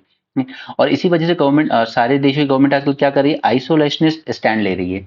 यानी कि हम globalisation is on a retreat, protectionism बढ़ रहा है सभी देशों में, टैरिफ हैवी पॉलिसीज यूज कर रहे हैं सभी, ताकि हम भी क्या कर रहे हैं, आत्मनिर्भर भारत के नाम पर हमने भी तो यही किया ना, हमने टैरिफ्स वगैरह बढ़ा दिए। ओके, नाउ अबू धाबी, यहाँ से जो डिक्लेरेशन फाइनली निकला है उसने कहा है we need to ensure open inclusive and resilient supply chains but there is little of substance beyond lip service. कुछ बड़ा निकल के नहीं आया। जैसे परमानेंट सॉल्यूशन ऑन एग्रीकल्चर हम चाहते थे पब्लिक स्टॉक होल्डिंग पर, बट उसका कोई सॉल्यूशन नहीं निकला। हम चाहते थे सब्सिडीज कंटिन्यू रहे फिशिंग सेक्टर में, क्योंकि हमारे यहाँ मोस्टली है स्मॉल फिशरमैन, उनकी लाइवलीहुड वो सिर्फ उतना ही कैच करते हैं जितना कि वो अपनी फैमिली को रन कर पाए। अब कोई बड़ी बड़ी मल्टीनेशनल कंपनी नहीं है यहाँ पर जो बड़े बड़े जहाज लेकर बहुत सारी फिशिंग कर रही है, उनको रोकिए, आप उनकी सब्सिडीज खत्म कीजिए। लेकिन आप अगर ओवरऑल सब्सिडीज खत्म करने की बात करोगे तो हमारे स्मॉल फिशरमैन को इशू होगा, राइट। अगर आप और भी कोई एग्जाम देते हैं तो डब्ल्यूटीओ के डायरेक्टर जनरल का नाम याद रखिएगा, Ngozi Okonjo. The exemption from custom duties for e-commerce that India had sought to end, citing the adverse impact on country's revenue, will now carry on for at least 2 more years। ठीक है, तो ये भी हमारे favour में नहीं आया है 2 साल तक। ठीक है, ये भी हमारे फेवर में नहीं आया है। सिर्फ एक विन जो इंडिया के लिए हुई है वो हुई है successful efforts along with South Africa to thwart an attempt led by China and backed by 120 countries to introduce an investment facilitation pact in WTO framework। China यहाँ पर एक इन्वेस्टमेंट फैसिलिटेशन पैक्ट करवाना चाहता था, बट इंडिया का कहना था कि इन्वेस्टमेंट ट्रीटी वगैरह के जो इश्यूज हैं ये दूसरे फोरम में डिस्कस हो सकते हैं, डब्ल्यूटीओ में नहीं होंगे। ठीक है, तो इंडिया ने इसको रोक लिया, राइट। बाकी इश्यूज मैंने कल भी आपके साथ डिस्कस किए थे, आज भी किए थे। ये चेंज होना बहुत जरूरी है, क्योंकि इस वैल्यू पर अगर आप करने चाहेंगे तो हमारा लॉस होता रहेगा। रशिया नॉर्थ कोरिया की टाइज हैं, तो यहाँ पे ज्यादा कुछ जानने को नहीं है, सिर्फ इतना जान लीजिए कि नॉर्थ कोरिया हमेशा आइसोलेशन में रहा, ठीक है, लेकिन ये अपनी न्यूक्लियर पावर डेवलप करता रहा। Obviously with covert support from Russia as well as China as well as Pakistan in recent days। तो न्यूक्लियर पावर डेवलप करने के लिए के पीछे इसका मतलब क्या था, एक तो साउथ कोरिया को थ्रेट करना, क्योंकि साउथ कोरिया है यूएसए के अम्ब्रेला एग्रीमेंट के अंडर में कि वो प्रोटेक्ट करता है। और रशिया चाइना को मजा ये आ जाता है कि चलिए इसके थ्रू हम लोग ना नॉर्थ कोरिया के थ्रू बार बार चाइना पर एक यूएसए पर एक प्रेशर बना सकते हैं। दो ऑब्वियसली बात है कि यूएसए के सामने नॉर्थ कोरिया क्या टिकेगा, बट थिंग इज कि न्यूक्लियर पावर ऐसी चीज है जो कोई कंट्री अपने ऊपर सहना नहीं चाहती है, और हमेशा डर उस इंसान को ज्यादा होता है जिसके पास खोने के लिए बहुत कुछ है। नॉर्थ कोरिया के पास क्या है, खोने के लिए कुछ नहीं, तो वो कुछ सेकंड की बात है। और वो इस तरह की बयानबाजी करता रहता है, जो किम जोंग उन है वो ट्रम्प के टाइम बोलता रहता था मेरी टेबल पे बटन है एक न्यूक्लियर का, ट्रम्प भी रिप्लाई कर देता था, और ट्विटर पे होती थी ये बातें इनकी, वो भी रिप्लाई कर देता है मेरे टेबल पे और भी बड़ा बटन है। ठीक है, रशिया चाइना को बस एक मिल जाता है कि एक यूएसए को कहीं ना कहीं इंगेज करके रखो, इधर साउथ नॉर्थ कोरिया से इंगेज कर दो, उधर ईरान से इंगेज कर दो। ठीक है, वो करता रहता है इस तरह की हरकतें। एनीवे, लेकिन अब क्या हुआ है कि जब से यूक्रेन वॉर शुरू हुई है रशिया के पास कमी पड़ गई है आर्म्स एंड एम्यूनिशन की, तो वो नॉर्थ कोरिया से मांगता रहता है, और नॉर्थ कोरिया के पास कमी है फूड शॉर्टेज और कमोडिटीज की, तो वो रशिया इसको प्रोवाइड करवा देता है। ठीक है, तो एक विन विन टाइप की रिलेशनशिप है इन दोनों की। योंगयांग इसकी कैपिटल है नॉर्थ कोरिया की, it is quickly deepening it's ties with Russia. Putin gifted north Korean leader a luxury Russian made car, छोटी सी बात है। कोल्ड वॉर के टाइम क्यों, क्योंकि दोनों ही कम्युनिस्ट रेजिम थी। ठीक है, यूएसएसआर था, रशिया था नहीं उस टाइम, यूएसएसआर कम्युनिस्ट और north Korea communist, south Korea capitalist USA के कैंप में। तो इनकी शेयर आइडियोलॉजिकल एफिनिटीज थी कम्युनिस्ट स्टेट होने के नाते, तो इनके diplomatic engagements, strategic collaboration. Pyongyang emerged as a key arms, munitions, artillery shells and another conventional weaponry supplier to Moscow। अभी यूक्रेन वॉर में, ठीक है, काफी सप्लाई कर रहा है वो। They are discussing cooperation sensitive areas that can not be disclose. Sensitive area क्या है? यही सैटेलाइट्स बनाना चाहता है नॉर्थ कोरिया रशिया की मदद से, ठीक है। स्पेस में रशिया अच्छा खासा आके वेपन्स बनाना चाहता है और जगह डेवलपमेंट ऑफ स्पाई सैटेलाइट जो नॉर्थ कोरिया काफी टाइम से चाह रहा है। There are also talks of trilateral naval exercise with Beijing, China, Russia, north Korea. It welcome the first group of tourist from Russia as well. अब मैंने आपको शुरू में काफी बार समझाया है, ठीक है, अगर आप पहले से फॉलो कर रहे हैं तो आप जानते होंगे सब, ठीक है। रशिया, चाइना, नॉर्थ कोरिया, ठीक है। इधर है आपके पास डिस्टर्ब अफगानिस्तान एंड पाकिस्तान, और यहाँ है आपका ईरान जिसको यूएसए ने आइसोलेट कर रखा है, ठीक है। ये ना एक वही पुराना वर्ल्ड फिर से दो कैंप में डिवाइड होता जा रहा है। All these three are communist countries, ठीक है। चाइना इकोनॉमिक पावर, अच्छी खासी मिलिट्री पावर, रशिया अच्छी खासी military and space power, north Korea और रग स्टेट, उसका कोई भरोसा नहीं कब क्या कर दे। अफगानिस्तान कोई कंट्रोल में नहीं है, ये तालिबान रिजीम है, अभी तक नॉर्मल बैठी है, क्यों बैठी है पता नहीं, लेकिन चाइना अच्छा खासा इनके अंदर इन्वेस्ट कर रहा है, काफी कुछ इन्वेस्ट कर रहा है, ठीक है। पाकिस्तान पूरी तरह से डिस्टर्ब है, डोमेस्टिक कंपल्शन से भी, और ओवरऑल वो कभी भी ब्रेक डाउन हो सकता है पाकिस्तान में। वहां इतनी ज्यादा Tehrik Taliban Pakistan supported by Taliban regime of Afghanistan, उसने वैसे ही बहुत बहुत बॉम्ब ब्लास्ट करके परेशान कर रखा है पाकिस्तान को। ईरान अच्छा खासा उसने डील साइन कर ली थी यूएसए के साथ कि हम न्यूक्लियर प्रोग्राम में आगे नहीं बढ़ेंगे, लेकिन आपने फिर से उन्हें आगे धकेल दिया, ठीक है। ट्रंप ने डील को रद्द कर दिया इसराइल की बातों में आके, और ईरान को और आपने एक रग स्टेट की तरफ पुश कर दिया। अब रशिया को सिर्फ एक आउटलेट चाहिए, क्योंकि इसको सभी ने बांध रखा है, आइसोलेट करने की कोशिश करी, तो उसके पास आउटलेट दो ही जगह निकलती है, एक चाइना और एक ईरान, क्योंकि इन दोनों को भी पार्टनर्स अच्छे खासे चाहिए, ठीक है। तो फिर से वर्ल्ड वही दो कैंप में डिवाइड होता चला जा रहा है। उधर से सऊदी अरेबिया और यूएई ये थोड़ा सा नॉर्मल हो रहे थे, ओपन हो रहे थे, लिबरल हो रहे थे, लेकिन इसराइल ने जो नरसंहार किया है गाजा में, उसके बाद ये दोनों भी कहीं ना कहीं, इसराइल, और इसराइल का फादर है यूएसए, ठीक है, और and again supported by European union the mother, okay. तो इसके बाद ये दोनों कंट्रीज भी थोड़ा इससे दूर ही रहना चाहती हैं, right? तो फिर से वर्ल्ड वही दो कैंप की तरफ डिवाइड होता हुआ दिख रहा है हमें। अब सिर्फ एक इंडिया ही ऐसी कंट्री बचता है जिसपे वर्ल्ड भरोसा कर सकता है। अब इमेजिन कीजिए, ये जो नॉर्थ कोरिया साउथ कोरिया आज है ना, इनके बीच में जो पीस साइन हुआ था, तो सीज फायर एग्रीमेंट जो हुआ उसको प्रैक्टिकल शेप देने में इंडियन आर्मी का ही रोल था। इंडिया ने ही मीडिएशन किया, इंडिया ने सब कुछ किया। इनफैक्ट एक टाइम वॉशिंगटन पोस्ट ने ये भी लिखा था बड़े बड़े अक्षरों में अपने न्यूज़पेपर में कि ये पूरा जो कोरियन पेनिनसुला का इशू है, ये एक ही आदमी के दिमाग में सॉल्व हो सकता है, and that person is Pandit Nehru, okay. अब अगर आज यूक्रेन और रशिया में हो भी जाए सीज फायर, ठीक है, फिर उसको प्रैक्टिकल शेप देने के लिए इस बॉर्डर पे अगर कोई फोर्स तैनात हो सकती है जो बिल्कुल अनबायस्ड हो, तो वो सिर्फ इंडियन फोर्सेस है और कोई नहीं। उस पे ये दोनों भरोसा कर सकते हैं, रशिया भी यूक्रेन भी, क्योंकि आप बाकी कहीं से भी फोर्स ले आइए, यूएन पीस कीपिंग फोर्स, अब वर्ल्ड में एक कंट्री ऐसी बता दीजिए जो आपको लगे कि वो न्यूट्रल रह सकती है इस पीस एग्रीमेंट में, सिर्फ इंडिया रह सकता है। सिर्फ इंडियन आर्मी यहाँ पर वो सीज फायर को इंप्लीमेंट कर सकती है। अफ्रीका की बात है, वो भी न्यूट्रल है, लेकिन उसके पास वो कैपेसिटी नहीं है, उसकी फोर्सेस के पास, वो अपने यहाँ होने वाले कूप नहीं रोक पाता है। अफ्रीकन यूनियन, उसके पास फोर्स है लेकिन फिर भी नहीं रोक पाता है। यूरोप और पूरा का पूरा वेस्ट, वो पूरा यूक्रेन की साइड ले लेगा, ठीक है। चाइना, पाकिस्तान, ईरान, ये सब रशिया की साइड लेंगे, बट इंडिया की एक ऐसी फोर्स है जो इस तरह की चीज कर सकती है, जैसे कि उसने कोरियन टाइम पे भी किया था। ओके, इस तरह के पॉइंट्स ना, इस तरह के थॉट्स आपके इंटरव्यू को बहुत इंपैक्टफुल बनाएंगे। They will see the level of maturity in you.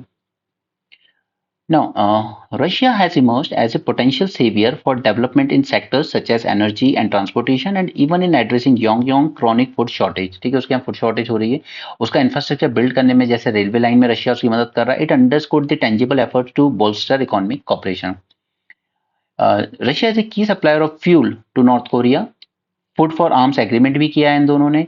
Moscow needs arms to sustain its invasion of Ukraine, while Yongyong is in dire need for commodities and food. North Korea and Russia have faced varying degrees of strain in their relation with the West, prompting pragmatic recalibration of foreign policy priorities. Solidification of bilateral ties between Russia and North Korea ये reality है, and it will have a far-reaching implication for regional stability and global geopolitics. Russia-North Korea ties represent a notable development in the geopolitical landscape with ramifications that extend beyond immediate bilateral relationship. ठीक है, तो यहाँ से ये कुछ international relation से बातें की। अब बात कर लेते हैं वैक्सीन फॉर 6 कैंसर। तो हम लोग एचपीवी वैक्सीन के बारे में पहले भी कई बार बात कर चुके हैं, ठीक है, उसी से रिलेटेड आर्टिकल है, बट अगर आप पहले पढ़ चुके तो आपको काफी चीजें फैमिलियर भी लगेंगी।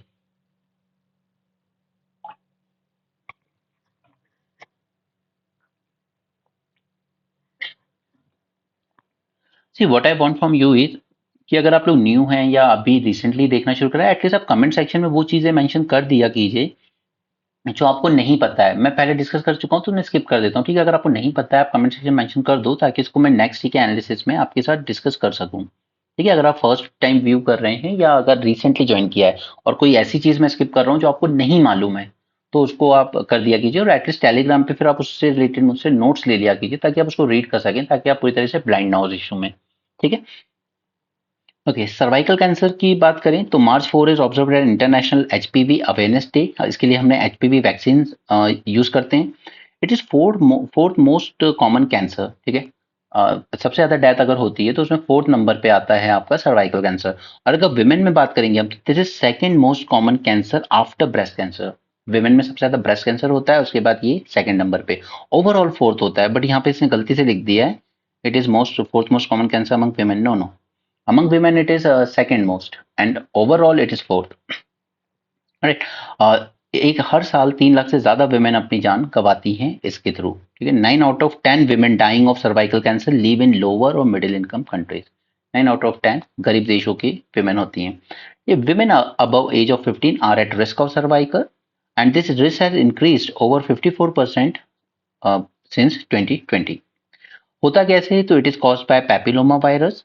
एचपीवी वैक्सीन यूज की जाती है और दूसरा मेथड है स्क्रीनिंग की जाए फॉर प्री कैंसरस लाइसेंस। अब सपोज कोई विमेन ने नहीं ली, जब वो टीनेज में थी उसने वैक्सीन नहीं ली, तो अब अगर वो 35-45 की एज में आ गई तो फिर एटलीस्ट आप टेस्ट कराते रहिए, स्क्रीनिंग करा लीजिए ताकि पहले ही पता चल जाए प्री कैंसर स्टेज पर ही कि ये होने के चांसेस हैं। ओके, ये टीनेज में दी जाती है मोस्टली दवाई। Many lower resource communities lack effective intervention program for elimination of cervical cancer, क्योंकि इसकी दवाई थोड़ी महंगी होती है तो प्राइवेट के थ्रू तो नहीं दी जा सकती। अब आपको जो एग्जाम्पल याद रखना है वो रखना है 90-70 ट्रिपल पिलर इंटरवेंशन। ये किस रिस्पेक्ट में है, ठीक है। तो पहली बात तो कि ये आपका सर्वाइकल कैंसर से रिलेटेड में है, ठीक है। इंप्लीमेंट करना है बाय 2030। इसका फोकस है on high quality health care and equitable health care services. तो अब ये 90-70-90 है क्या, हमें 90% गर्ल्स को फुली वैक्सीनेट करना है with HPV vaccine by age of 15। This is for 90%, ठीक है। 70% विमेन को 70% women must be screened using high performance screening test by age of 35 and again by 45। ये सेकंड स्टेज है, 70% women को screen करना है। फिर 90% women detected with cervical pre-cancer and cancer lesions must receive treatment and care। This is called as 90-70-90 triple pillar strategy, ठीक है। इसको याद रखिएगा और अगर प्रीलिम्स में नहीं आएगा तो मेंस में कोड करने में आपको बहुत अच्छा पॉइंट मिलेगा ये, ठीक है। एचपीवी वैक्सीन ये इंडिया में इंट्रोड्यूस की गई थी 2008 और इसके बारे में मैंने आपको बताया था कि ऑस्ट्रेलिया एक कंट्री है जो लड़कों को भी देता है एचपीवी वैक्सीन, क्योंकि ये जो ये है ना, ये बॉडी टू बॉडी स्किन से कांटेक्ट से भी स्प्रेड हो जाता है। Now, a successful state level rollout, it was recommended for inclusion in universal immunization program in 23। पहले पता है 2008-9 में भी ये कोशिश की गई थी कि इसको जो हम लोग इम्यूनाइजेशन प्रोग्राम चलाते हैं अपना यूनिवर्सल इम्यूनाइजेशन प्रोग्राम बच्चों के लिए उसमें इंक्लूड किया जाए, लेकिन उस टाइम फंड का क्रंच बताकर गवर्नमेंट ने नहीं किया, ठीक है। बट अब कोशिश की जा रही है कि इसको यूनिवर्सल इम्यूनाइजेशन प्रोग्राम में ही इंक्लूड कर लिया जाए ताकि सभी बच्चियों को मिल सके ये। The vaccine now awaits a national launch। HPV vaccine is not widely accessible to all girls across India. Currently, it is available in the private market, but again, out of pocket cost है उसकी। There is lack of trust in vaccine safety and effectiveness. This lead to hesitation in recommending HPV vaccine to parents of age eligible adolescent, क्योंकि trust नहीं है vaccine की safety में अभी तक। HPV infections are primarily transmitted through intimate skin to skin contact। Okay, now this is a problem, ठीक है। तो ये लड़कों में भी क्रॉस हो सकता है। This safe and effective vaccine can help prevent 6 HPV cancer और इन 6 में से ये ह्यूमन पैपिलोमा वायरस से होते हैं पूरे के पूरे 6 और इनमें से 5 जो हैं वो विमेन को होते हैं which is vulvar, anal, vaginal, throat and cervical, ठीक है। Recommending HPV vaccine to all adolescent starting at age of 9 year, ठीक है। This will be part of this immunization program, क्योंकि 9 से 14 ईयर की बच्चियों को देना जरूरी है। यहाँ पे देखिए over 1,000 Indians crossed into UK illegally, donkey route, okay? And I remember PM Modi during 2014 election speech, he was saying मैं ऐसा इंडिया बना के दूंगा आपको 5 साल में कि पूरे अमेरिका के लोग लाइन में लगेंगे वीजा लेने के लिए। और इन्होंने ऐसा इंडिया बना के दिया है कि बच्चे परेशान होकर यूक्रेन रशिया भी जा रहे हैं वॉर में पार्टिसिपेट करने, ठीक है, और इसराइल भी जा रहे हैं जॉब के लिए, जानते हुए कि वहां पर कितना बड़ा थ्रेट है। ऑलराइट, और यहाँ इलीगली यूके कनाडा भी हम लोग जा रहे हैं, ठीक है। दिस इज वॉट 10 साल में जो उन्होंने दिया है। Okay, status of India nuclear programme, तो अभी मैंने आपके साथ all 3 stage nuclear programme discuss कर लिया है। फास्ट ब्रीडर रिएक्टर, ठीक है, SMR small modular reactor, small और माइक्रो भी, ये दोनों मैंने आपके साथ रिवीजन सीरीज में भी डिस्कस किया और 450 प्लस वीडियो में भी। और मैंने आपसे कहा भी था स्मॉल मॉड्यूलर रिएक्टर पे आपको मेंस में क्वेश्चन आने के बहुत हाई चांसेस हैं, क्योंकि इसका स्कोप बहुत ब्रॉड है, मतलब इसका बहुत अच्छा यूज होगा। बड़े प्लांट लगाना है, 8-10 साल तो उनका जेस्टेशन पीरियड में निकल जाता है। इतना सारा रेडियो एक्टिव मटेरियल जनरेट करके देते हैं वो इन फॉर्म ऑफ वेस्ट कि उसको डिस्पोज करना आसान नहीं है। तो उनके साथ सेफ्टी इशू अलग है, Chernobyl nuclear disaster, Fukushima nuclear disaster, वो सब हम देख चुके हैं, ठीक है। इसलिए एसएमआर एक ब्राइट प्रोस्पेक्ट है इसके लिए, ठीक है। तो हमने वहाँ पे सब डिस्कस किया है, मीन्स 450 प्लस की लिस्ट में जाएंगे वहाँ मिल जाएगा। नेक्स्ट इज कि ये स्टेज 2 इंपॉर्टेंट क्यों है। सी, फास्ट ब्रीडर रिएक्टर, इसकी कैपेसिटी 500 मेगावाट है। डीईई ने प्रपोज किया है कि हम 4 रिएक्टर और बनाएंगे इस तरह के with 600 megawatt capacity each. 2 Kalpakkam में बन रहे हैं तमिलनाडु, और बाकी के जो 4 बनेंगे वो अभी साइट सेलेक्ट करना बाकी है। अब अगर कॉस्ट देखें ना, हम यहाँ से जो इलेक्ट्रिसिटी जनरेट होती है, तो सोलार से जो इलेक्ट्रिसिटी जनरेट होती है it cost just 2.5 rupees kilowatt, ठीक है। लेकिन न्यूक्लियर से जनरेट होती है वो 4 किलोवाट होती है। लेकिन सिर्फ सोलार पे तो डिपेंड नहीं हो सकते, जैसे कलाम साहब कहते थे कि सोलार विंड आपको 24/7 नहीं दे पाएंगे, लेकिन न्यूक्लियर आपको 24/7 देगा, तो आप न्यूक्लियर पे फोकस कीजिए। 2011 का फुकुशिमा डिजास्टर जो था उसने पब्लिक ओपिनियन को इन्फ्लुएंस करा वर्ल्ड ओवर। अब इंडिया पे प्रेशर तो है कि हमें डीकार्बोनाइज करना है, रिड्यूस करना है इंपोर्ट ऑफ फॉसिल फ्यूल, तो उसके लिए हम सिर्फ विंड और सोलार पे रिलाई नहीं कर सकते, हमें न्यूक्लियर को भी प्रमोट करने की जरूरत है। A fast breeder reactor harder to handle than other reactor designs.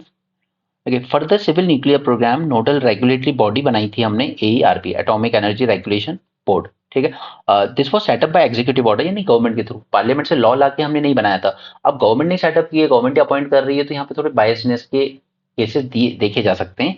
इसलिए जो इंटरनेशनल एटॉमिक एनर्जी एजेंसी है उसने इंडिया को रिक्वेस्ट किया था कि आप एक इंडिपेंडेंट स्टैट्यूटरी बॉडी बनाइए इस एटॉमिक इश्यूज को रेगुलेट करने के लिए। तो इसके लिए हम लोग बिल लेकर भी आए थे, nuclear safety regulation authority bill 2011 में, बट इसको क्रिटिसाइज किया गया क्योंकि यहाँ पर भी यूनियन गवर्नमेंट ने काफी सारा कंट्रोल अपने पास ही रखा था over this nuclear safety regulatory authority के कंपोजिशन को देखते हुए। फाइनली ये जो सेकेंड फास्ट ब्रीडर रिएक्टर है ना, इससे भी कई सारे रेडियो एक्टिव वेस्ट निकलेगा जिसको स्टोर करना, हैंडल करना अपने आप में इशू होगा। तो ये भी आपसे पूछा जा सकता है कि ये जो थोरियम फ्यूल साइकिल है ये प्रोड्यूस करेगी caesium, actinium, radium-228 and thorium-230, all isotopes radioactive in ways that complicate their handling and storage। ठीक है, तो ये एक इंपॉर्टेंट पॉइंट बनता है जो शायद आपको पूछा जा सकता है एग्जाम में, ठीक है, कि ये फास्ट ब्रीडर रिएक्टर से हमें कौन से वेस्ट जनरेट होंगे। यहाँ पर बेल वगैरह को लेकर है, तो पता है कई केसेस में क्या है कि बेल दे भी देता है ना, कोर्ट कोर्ट दे भी देता है, तो उसके साथ कोई कंडीशन लगाता है, जैसे आपको इतने का बॉन्ड साइन करना होगा वगैरह वगैरह। तो जो लोग अफोर्ड नहीं कर पाते हैं वो फिर बेल मिलने के बाद भी जेल में ही पड़े रह जाते हैं। अंडर ट्रायल्स काफी सारे होते हैं, ये इशू हम पहले कई बार डिस्कस किया है। Over 75% of Indian prison population are under trials. Over crowding इस लेवल की है कि अगर जेल में 100 लोगों को रखने की जगह है तो आपने 118 रखें, तो ये आपका एक अच्छा इंट्रोडक्शन बनेगा। Second is ineffectiveness of India's bail system and its contribution to this crisis. The judgment noted the crowding jails with under-trial prisoners ignored the principle of presumption of innocence and that bail not jail should be the norm। ये लिखा है ना हमारे यहाँ laws में कि bail and not jail should be the norm। Jail extreme cases में होनी चाहिए, बट हमारे यहाँ थोड़ा सा ये जो बॉन्ड के साथ एक कंडीशन के साथ आती है ना बेल, तो कई लोग अफोर्ड नहीं कर पाते हैं। डिसएडवांटेज, मार्जिनलाइज, पुअर, ये ज्यादा लैंग्वेज कर जाते हैं जेल में, जबकि जो वेल ऑफ लोग होते हैं वो तो बेल ले ही लेते हैं। Even acid victim, acid attack जैसे केसेस में भी उनको बेल मिल जाती है। There are lack of safeguards. Court ने यह भी कहा कि effective enforcement of safeguard against arbitrary arrest would eliminate the need to seek bail. अगर आप अच्छे सेफगार्ड्स लगा दें कि पुलिस आपको आर्बिट्रली अरेस्ट ना कर पाए, कई बार पुलिस इन माइग्रेंट्स को वैसे ही अरेस्ट कर लेती है बेवजह, ओके, और फिर ये बेल के इशू में फंस जाते हैं बेचारे। तो एटलीस्ट उसमें अगर उनके पास सेफगार्ड्स होंगे तो ये बेल की नौबत ही नहीं आएगी, पुलिस उनको बेवजह अरेस्ट कर ही नहीं पाएगी। तो दिस इज वन पॉइंट जिससे हम इस इशू को थोड़ा हैंडल कर सकते हैं। दूसरा जो डिसएडवांटेज सेक्शन है ना वो ज्यादा वल्नरेबल है, जैसे माइग्रेंट्स हो गए, ठीक है, पुअर्स हो गए। अब इन लोगों ने एक स्टडी की थी येरवाड़ा और नागपुर जेल में, वहां पे इन्होंने देखा कि अंडर ट्रायल्स में अराउंड 18.50% माइग्रेंट्स थे, 93% वो थे जिनके पास कोई एसेट है ही नहीं, तो वो कहाँ से बॉन्ड भरेंगे। 62% वो थे who did not have any contact with family, जैसे ट्रांसजेंडर्स वगैरह होते हैं, कई बार पेरेंट्स निकाल देते हैं, तुम गे हो, लेस्बियन हो, ट्रांसजेंडर हो, निकल जाओ। ओके, तो उनके फैमिली से कॉन्टेक्ट नहीं थे। 10% had history of previous incarceration, मतलब ये पहले भी अरेस्ट हो चुके थे। Approach to bail adjudication, the power to grant bail is largely based on court's discretion. अभी जज के मूड पे भी होता है, कई बार दया हुई तो दे दी बेल, नहीं तो नहीं, ठीक है, उसकी कोई प्रॉपर गाइडलाइन नहीं है। हालांकि सुप्रीम कोर्ट ने बार बार कुछ प्रिंसिपल्स ले डाउन करें for guiding the exercise of such discretion by courts in deciding bail application, but again despite the existing guidelines, court do not usually record reasons for rejecting the bail. Bail conditions in the nature of cash bond देना पड़ता है आपको, या surety bond, या proof of property ownership और solvency, this is a common place and are at odds with the reality of under trial prisoners languishing in jail. तो bail मिलने के बाद भी वो कंप्लाई नहीं कर पाते हैं क्योंकि वो बॉन्ड देने के लायक नहीं होते हैं। Large number of under trials continue to remain in prison despite being granted bail due to challenges in complying with bail conditions। उनके पास रेसिडेंस का कोई प्रूफ नहीं है, आइडेंटिटी प्रूफ नहीं होता, कई बार अबैंडनमेंट बाय फैमिली और limitations in navigating the court system. So हमारा एक्सपीरियंस बताता है 14% of cases under trials were unable to comply with the bail condition and remain in prison despite being granted the bail. Okay, ये Cambodia का है, but वहाँ का जो issue है लोगों को रीसेटल किया जा रहा है, वो हमारा काम का नहीं है। अंकोर वाट बस जगह हमारे काम की, ये आप लोग जानते होंगे शायद। अंकोर वाट टेम्पल एक यूनेस्को साइट है। अंकोर वाट साइट ये बनी थी on the ruins of Khmer empire capital from 9 to 15 century. ये एक हिंदू टेम्पल है जो कि आपको कंबोडिया में देखने को मिलता है। सेंटर एआई के लिए कुछ रेगुलेशन दिए थे, अंडर टेस्टिंग एडवाइजरी, बट इन्होंने अब कुछ इशू हुआ तो उस वजह से उन्होंने कहा है कि ये जो under testing AI application must be approved by the government, ये must be approved by the government issue लग रहा था कंपनीज को। तो उन्होंने कहा है कि जनरल पब्लिक को देने से पहले गवर्नमेंट से अप्रूवल लेना होगा कि हम ये लॉन्च करना चाह रहे हैं ऐप। तो इसको लेकर क्रिटिसिज्म हुआ, तो फिर उन्होंने कहा this is only for large platform and will not apply to the startups, क्योंकि स्टार्टअप्स को लग रहा था कि हम क्या गवर्नमेंट परमिशन लेते फिरेंगे। एफ्टा, मैंने इसके लिए आपसे कहा था इसके जो 4 मेंबर्स हैं उनके नाम आप याद रखेंगे प्रीलिम्स के लिए। इनके साथ हम फ्री ट्रेड एग्रीमेंट करने जा रहे हैं और ये पहली बार है जहां पर किसी एग्रीमेंट में अश्योर्ड एक श्योरिटी दी जा रही है कि हम $100 बिलियन इन्वेस्ट करेंगे। ठीक है, ये अश्योरेंस दे रहे हैं और साथ में ये कि हम 1 मिलियन जॉब्स भी जनरेट करेंगे आपके लिए। ठीक है, और ये एग्रीमेंट जल्दी फॉर्मलाइज हो जाएगा। This is the first FTA for India where it has been able to get a commitment on investment and employment front. ठीक है, तो इस तरह के एफटीए हो तो अच्छी बात है कि कमिटमेंट है कि इतना इन्वेस्ट हम करेंगे, सिर्फ नाम के एफटीए नहीं करने। पहले हमने एफटीएस में बहुत लॉस सफर किया, हमने इन आसियान कंट्रीज को अपना मार्केट का पूरा एक्सेस दिया, इन्होंने बहुत एक्सपोर्ट करा लेकिन हमारे एक्सपोर्ट नहीं बढ़ पाए। 4 कंट्रीज इसकी मेंबर हैं, स्विट्जरलैंड, फिनलैंड, नॉर्वे एंड लिechtenstein। अब स्विट्जरलैंड है तो आप समझ सकते हैं कि इंडिया से सबसे ज्यादा क्या इंपोर्ट करेगा। सबसे ज्यादा इंडिया यहाँ से इंपोर्ट करेगा गोल्ड, ज्वेलरीज, ठीक है, precious precious stones etcetera. Now, यहाँ पर trade in goods, rules of origin, trade in services, investment promotion, cooperation, trade and sustainable development, custom and trade facility, ये सब इंक्लूड होगा इस प्रपोज पैक्ट में। इंडिया से export to FTA is just $1.87 billion, और जबकि हम वहां से इंपोर्ट कितना कर रहे हैं, हम कर रहे हैं इंपोर्ट $20 बिलियन का और एक्सपोर्ट कर रहे हैं हार्डली $1 बिलियन का, क्योंकि स्विट्जरलैंड से हम काफी इंपोर्ट करते हैं pearls, precious, semi precious stones, precious metals and coins. इस वजह से हम लोग इंपोर्ट ज्यादा कर रहे हैं, इनसे एक्सपोर्ट कम कर पा रहे हैं। India will not go against the interest of its generic drug industry in any FTA, क्योंकि यहाँ पर ये जो कंट्रीज थी ना, ये डिमांड कर रही थी डेटा एक्सक्लूसिविटी का, यानी कि जो दवाई को रिसर्च करने में ये लोग डेटा यूज करते हैं वो नहीं शेयर करना चाहते थे ये अगले 6 साल के लिए। और इस तरह की रिपोर्ट आई थी लीक होकर इस डॉक्यूमेंट से कि शायद इंडिया एग्री कर जाएगा इस बार डेटा एक्सक्लूसिविटी देने के लिए। तो फिर हमारी फार्मा इंडस्ट्री ने कहा इससे प्रॉब्लम होगी हमें, तो इंडिया ने फिर गवर्नमेंट ने क्लियर किया कि नहीं हम ऐसा कुछ नहीं करेंगे, don't worry. Okay, the Hindu हो गया है, अब चलते हैं जल्दी से इंडियन एक्सप्रेस पर, उसको देख लेते हैं। ठीक है, जो कॉमन टॉपिक्स होंगे उनको स्किप करेंगे। ट्रम्प, वो तो कंपटीशन जो होना है वो ट्रम्प और बाइडेन में ही होना है, ऑब्वियसली बात है। शहबाज शरीफ सेकंड बार प्राइम मिनिस्टर बन चुके हैं पाकिस्तान के। यहाँ पे China to provide free military assistance to Maldives. ठीक है, इंडियन मिलिट्री ऑलमोस्ट निकलने वाली है वहां से, सिविलियन अथॉरिटी पहुंच भी गई है टेक ओवर करने। China Monday signed a defense cooperation agreement with Maldives to provide free military assistance to foster stronger bilateral ties. ठीक है, और ये जो मुजरू है इसने डेडलाइन सेट की थी for withdrawal of first group of Indian military personnel from island nation. But trust me, पुराना एक्सपीरियंस दिखाता है कि जब भी प्रॉब्लम आएगी ना, ये आएंगे इंडिया के पास ही वापस। ये पहली बार नहीं है, इनके यहाँ जो भी प्रेसिडेंट बनता है ना उसको मस्ती चढ़ती है कि मैं पुराने प्रेसिडेंट ने जो किया ना उससे हट के कुछ करूंगा। वो लोग इंडिया के करीब थे ना, मैं इंडिया से दूर जाऊंगा। और लोग इनके बहकावे में आ जाते हैं, बट इनको बाद में रोमर के इवन पीने के पानी के लिए भी इंडिया के पास ही आना पड़ता है। Mali allowed high-tech Chinese research ship to make a port call for rotation of its personnel and replenishment। देखिए पोर्ट कॉल क्या होता है कि ये आप थोड़ा रेस्ट वेस्ट करने के लिए या आपको क्रू चेंज करना है उसके लिए, ठीक है, फूड सप्लाई वाटर वगैरह लेना, उसको कहते हैं पोर्ट कॉल। ठीक है, थोड़ी देर आएंगे, स्टे करेंगे, चले जाएंगे। ठीक है, तो माले ने यहाँ पे एक हाईटेक चाइनीज रिसर्च शिप को, और ये सब मैं आपके साथ डिस्कस कर चुका हूँ कैसे चाइना सिविलियन शिप या रिसर्च वेसल के नाम पर मिलिट्री इंटेलिजेंस गेन करने की कोशिश करता है इंडियन ओशन रीजन में, कि हमारे पास इंडिया के पास किस किस तरह के शिप्स हैं, किस तरह के सबमरीन्स हैं, कहाँ कहाँ लोकेट होते हैं, ये कितना डेप्थ तक जा सकते हैं, ओके, और इनकी स्पीड क्या है, ये अगर हम लोग इधर आते हैं तो ये कितनी स्पीड से हमारी तरफ बढ़ सकते हैं, ये सब डेटा गैदर करता है वो in the name of research. Sri Lanka Sri Lanka ने इंडिया के प्रेशर में डिनाई कर दी एंट्री इसी शिप को, यही वाली को, और उसने डिक्लेयर किया था एक moratorium on foreign research vessel for a year, कि हम किसी भी कंट्री के रिसर्च वेसल को अपने यहाँ डॉक नहीं करने देंगे, चाहे वो इंडिया का हो या चाइना का हो। तो उस वे में क्या हुआ, इंडिया के कंसर्न भी एड्रेस हो गए और चाइना को भी बुरा नहीं लगा, क्योंकि उसने इंडिया को भी अलाउ नहीं किया ना इस मॉरिटोरियम में।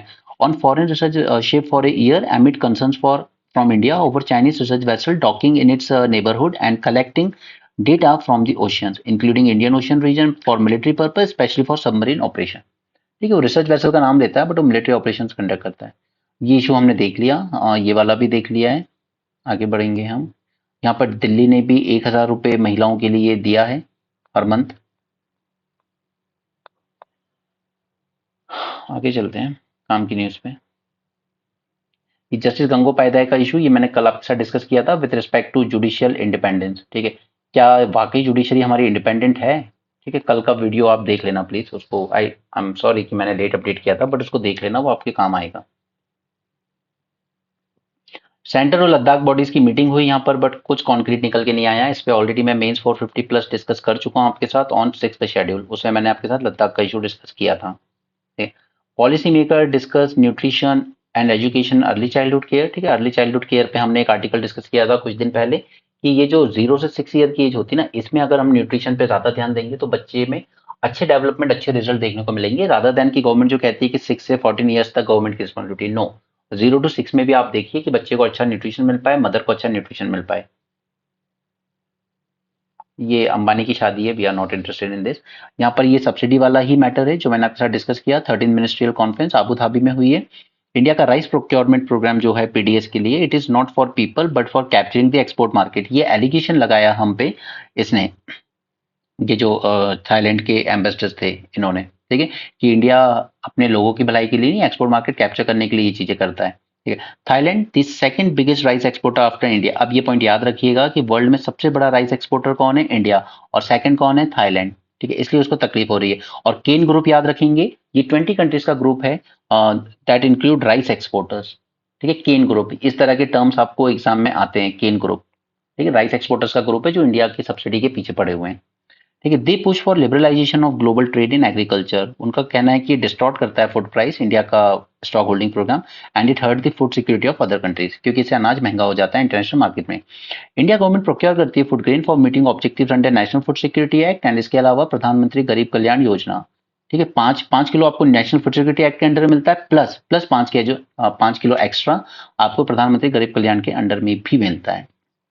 ये और 81 करोड़ लोगों को मिलता है जैसा गवर्नमेंट क्लेम करती है। Ensuring food security for large part of the countries population and not for distorting global trade, ये इंडिया का क्लेम है। बट सच ये है कि वेलफेयर स्कीम के लिए हम लोग कोई 60 मिलियन टन से ज्यादा प्रोक्योर नहीं करते हैं। अगर हम थोड़ा बहुत एडजस्टमेंट कर भी देना, एडिशनल क्वांटिटी भी हम लोग प्रोक्योर करते हैं फॉर ओपन मार्केट इंटरवेंशन।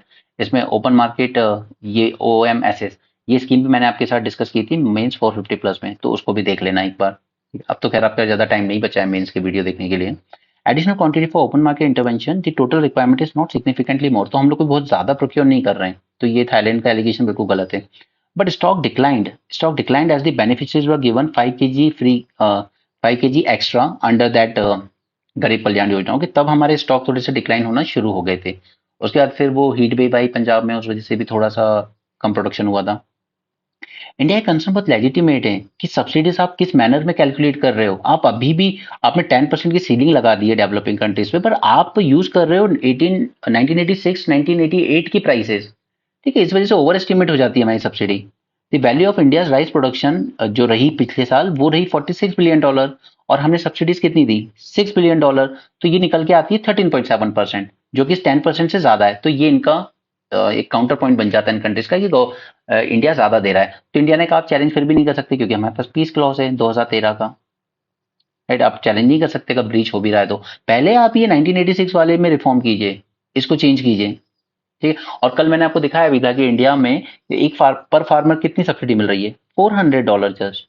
और यूएसए में कितनी मिल रही है, $40,000 उनके फार्मर को सब्सिडी। बस वो बात ये है कि वो एक अंबर बॉक्स है, एक ग्रीन बॉक्स है, एक ब्लू बॉक्स है। जब वो लोग ग्रीन और ब्लू के नाम पे देते हैं, हम लोग की एमएसपी वगैरह अंबर बॉक्स में फॉल कर जाती है। ठीक है, ये तीनों बॉक्स में आपके साथ डिस्कस करूंगा किसी दिन। यहाँ पे लैंसेट की रिपोर्ट आई है विद रिस्पेक्ट टू ओबेसिटी। देख, अब सबसे बड़ी बुरी बात इंडिया में ये है कि एक तो होते हैं इन्फेक्शियस डिजीज, ठीक है, उनसे डेथ कम हो रही है, नॉन कम्युनिकेबल डिजीज से ज्यादा हो रही है, जैसे डायबिटीज, स्ट्रोक, हार्ट एलिमेंट। ठीक है, ये सब क्यों हो रहा है, ये हो रहा है हमारी लाइफ की वजह से। ओबेसिटी बढ़ती जा रही है, long thought out to be urban problem, obesity is now becoming a part of rural problem as well. ठीक है, लैंसेट की रिपोर्ट बताती है ये। इवन बच्चों में भी देखने को मिला है काफी हद तक, more than 12 million children between age of 5 to 19 they are grossly overweight. 44 million women, 26 million men age about 20 in India are obese. WHO define करता है ओबेसिटी को एज एबनॉर्मल और excessive accumulation of fat that poses the health risk. ये and increase in sedentary lifestyle. अब जैसे आप UPSC preparation कर रहे हैं, आपकी लाइफस्टाइल भी सेडेंट्री ही रहती है mostly. Improvement in living standard और access to process food. Process food सबसे बड़ी प्रॉब्लम है सबकी। हाउस होल्ड कंजम्पशन सर्वे भी जो आया था, उसने भी यही दिखाया था कि इंडियन सब सीरियल्स पे कम खर्च कर रहे हैं, पल्सेस पे कम खर्च कर रहे हैं, और बेवरेजेस, रिफ्रेशमेंट, प्रोसेस फूड पे ज्यादा खर्च कर रहे हैं। ठीक है, इसी वजह से फूड इंडस्ट्री बहुत तेजी से ग्रो कर रही है, ऑलमोस्ट 13% का ग्रोथ रेट है फूड प्रोसेसिंग इंडस्ट्री का। ठीक है, ये कंट्री के न्यूट्रिशन रिलेटेड जो प्रोग्राम है, पोषण एटसेट्रा, ये भी ध्यान नहीं देते हैं कि बच्चे अनहेल्दी हैबिट डेवलप ना करें। ठीक है, ये रेकमेंड करते हैं screening and early intervention to check the obesity related risk factors from becoming complicated. There is lack of awareness about the seriousness of the issue. India is not the only country with obesity problem. WHO notes that no country is on track to meet the target of bringing down obesity to 2010 level by 2025. ठीक है, तो Carol ने किया था कि उसने समोसे पे हाई टैक्सेस लगा दिए थे कि इसको डिस्करेज किया जाए इसका कंजम्पशन। तो ये सॉल्यूशन है जो यूज किए जा सकते हैं ओबेसिटी काउंटर करने के लिए। Higher taxes on unhealthy foods, incentives for healthy foods, and front of pack nutrition labelling to guide consumer and awareness programme. ये पाकिस्तान को लेकर है, तो वो बात वही है पाकिस्तान की कि क्या करोगे, वो उसकी डोमेस्टिक प्रॉब्लम्स इतनी ज्यादा हैं कि वो इंडिया के मैटर पे तो कुछ बोल नहीं सकता। कल उनके प्रधानमंत्री शपथ ली और उसने शपथ में वही राग अलापा वापस कि कश्मीर को फ्री कराना है। ये तो क्या क्या बात करें हम। Bilateral engagement is a high cost and low reward exercise हम दोनों देशों में। Improving bilateral relation is not an urgent priority for India or Pakistan. There is high cost and low reward exercise. इसके कंटेक्स्ट में वो track 1 diplomacy, track 2 diplomacy, वो सब याद रखिएगा, पहले बताइए मैंने आपको। अगर नहीं पता है तो बता देना, दोबारा डिस्कस कर लेंगे। New government is weak and hobbled by multiple domestic challenges. Pakistan insist that India must roll back 2019 changes in constitutional status of Kashmir, यानी आर्टिकल 370, जो कि होने से रहा। अब इस तरह की एटीट्यूड रखेगा पाकिस्तान तो बातचीत हो भी नहीं सकती और करनी भी नहीं है उससे, खैर उनको प्रधानमंत्री मोदी इंटरेस्ट भी नहीं लेते। In the first speech Sharif talk about freeing the people of Kashmir, the goal that looks even more unrealistic now. India की जीडीपी की बात करें तो 3.7 ट्रिलियन है, 10 times larger than Pakistan, $350 billion. Pakistan से ज्यादा जीडीपी तो बांग्लादेश की है, और पाकिस्तान से ज्यादा तो अकेले मुकेश अंबानी के पास है। तो वो कहाँ से पैरिटी लाएगा। रावलपिंडी स्ट्रगल कर रही है चाइना और यूएसए के बीच अपनी रिलेशनशिप हैंडल करें। पहले यूएसए को जरूरत थी पाकिस्तान की, तो बहुत फंड देता था इनको, क्योंकि तालिबान अफगानिस्तान को मेंटेन करना था। बट जब तालिबान ने टेक ओवर कर लिया अफगानिस्तान को और यूएसए फोर्सेस निकल गई, तो अब यूएसए को जरूरत नहीं पाकिस्तान की, तो पाकिस्तान का फंड नहीं आता अब बिल्कुल। उसके जो ट्रेडिशनल फ्रेंड हुआ करते थे सऊदी अरेबिया, यूएई, वो भी आजकल इंडिया के बेस्ट फ्रेंड बने बैठे हैं। Right? Pakistan's investment in controlling Afghanistan has gone awry, with the US withdrawing from the country and Taliban returning to the power.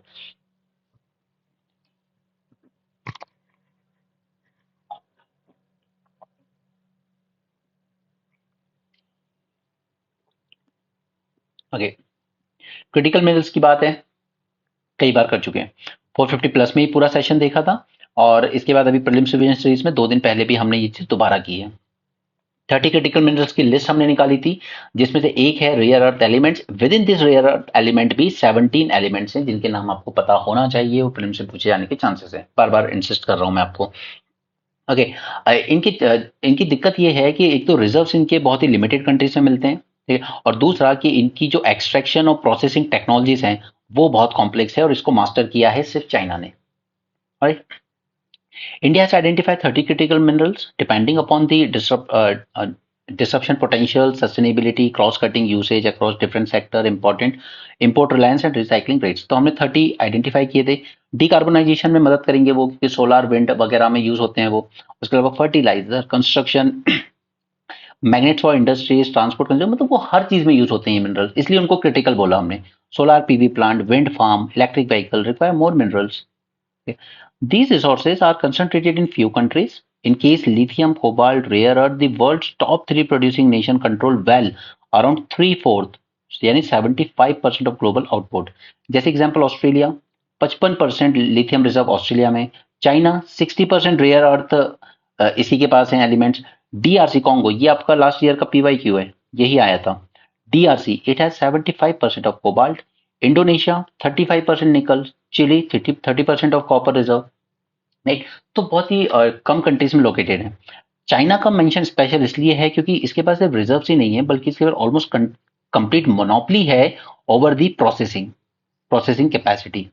China process करता है 35% ऑफ वर्ल्ड निकल, 50 to 70% of lithium. Lithium ion batteries के बिना electric vehicles की हम बात ही नहीं कर सकते, ठीक है, और हम पूरा इन्हीं से इंपोर्ट कर रहे हैं। Not just Chinese companies have made investment in Australia, Chile, Indonesia and DRC। ये वहां पे भी माइन खरीदता है, फिर प्रोसेसिंग करने के लिए अपने यहाँ लाता है। China has also monopolise the manufacture of finish products like lithium ion batteries के। उनमें यूज होने वाला 78% cathode, 85% anode, 70% battery cell and 90% permanent magnet जो रेयर अर्थ एलिमेंट से बनाए जाते हैं, ये सिर्फ चाइना में बनते हैं। और ये सब करना शुरू किया था 2010 से। वो उसके पास एक विजन था कि मुझे 10 से 15 साल में इन रेयर अर्थ एलिमेंट्स की प्रोसेसिंग टेक्नोलॉजी में ऐसी मोनोपोली बना लेनी कि पूरा वर्ल्ड मुझ पर डिपेंड हो जाए। ऐसे देश बनते हैं विश्व गुरु, ऐसे नहीं बनते हैं हवाबाजी करने वाले कि हम विश्व गुरु बन जाएंगे। है क्या हमारे पास? कोई विजन नहीं है हमारे पास कि हम 10 साल में क्या करना चाहते हैं। अब जरा यूएसए की कंपनी को देखिए, माउंटेन पास माइन, ये एक रेयर अर्थ माइनिंग कंपनी है यूएस की। It exports major part of its output to China. वहां पे माइनिंग करता है और भेजता है फिर चाइना में। क्यों? क्योंकि उनके पास प्रोसेसिंग कैपेसिटी नहीं है खुद की कंट्री में। और पहले यूएसए गवर्नमेंट सीएससी भी नहीं लेती थी क्योंकि प्रोसेसिंग सस्ती पड़ती थी चाइना में, ठीक है। तो क्योंकि ये बहुत एनर्जी इंटेंसिव प्रोसेस होता है, इससे काफी सारा कार्बन एमिशन भी होता है, तो वो चाइना में आने भी देती थी। बट चाइना ने जब इस पे मोनोपोली बनना शुरू हो गई ना, तो उसने इसको यूज किया एज ए टूल अपने पॉलिटिकल स्कोर सेटल करने के लिए। जैसे जापान को 2010 में उसने बैन कर दिया था कि मैं आपको रेयर अर्थ एलिमेंट्स नहीं दूंगा, तो उसके बिना चाइना जापान की पूरी इलेक्ट्रॉनिक्स इंडस्ट्री खराब हो जाएगी। Right? China has been using its monopoly position on rare earth to settle political scores with countries like US and Japan by restricting their export। 2010 में किया था उसने। आर्म ट्विस्ट करता है ये अदर कंट्रीज को आजकल। It has led to formation of US Mineral Security Partnership. अब जाके यूएस जागा कि ये चाइना की मोनोपोली बहुत ज्यादा बन गई है, अब हमें एक पार्टनरशिप करनी चाहिए ताकि हम ये मिनरल्स एक्वायर कर सके। इंडिया ने ज्वाइन भी किया अभी कुछ मंथ पहले ही, ये भी मैंने आपके साथ डिस्कस किया था। इसमें और भी कंट्रीज हैं, ऑस्ट्रेलिया, कनाडा, स्वीडन, नॉर्वे, ठीक है, जिनके पास डिपॉजिट्स है क्रिटिकल मिनरल्स के। जापान, साउथ कोरिया, जिनके पास प्रोसेसिंग टेक्नोलॉजी है, ठीक है। तो इसलिए ये पार्टनरशिप शायद एक काउंटर करेगी चाइना को। बट दिक्कत ये है कि एमएसपी ने Chile, Democratic Republic Congo, Indonesia जैसी कंट्री को डिस्कस नहीं किया जिनके पास अच्छे खासे रिजर्व्स हैं। तो इनको क्यों नहीं इंक्लूड किया, ये तो यूएस ही जाने, ठीक है। So there is obviously concern about raising the effectiveness, ठीक है। इसको फ्रेंड शोरिंग कहते हैं। इसका मतलब moving the manufacturing away from authoritarian states like China, ठीक है।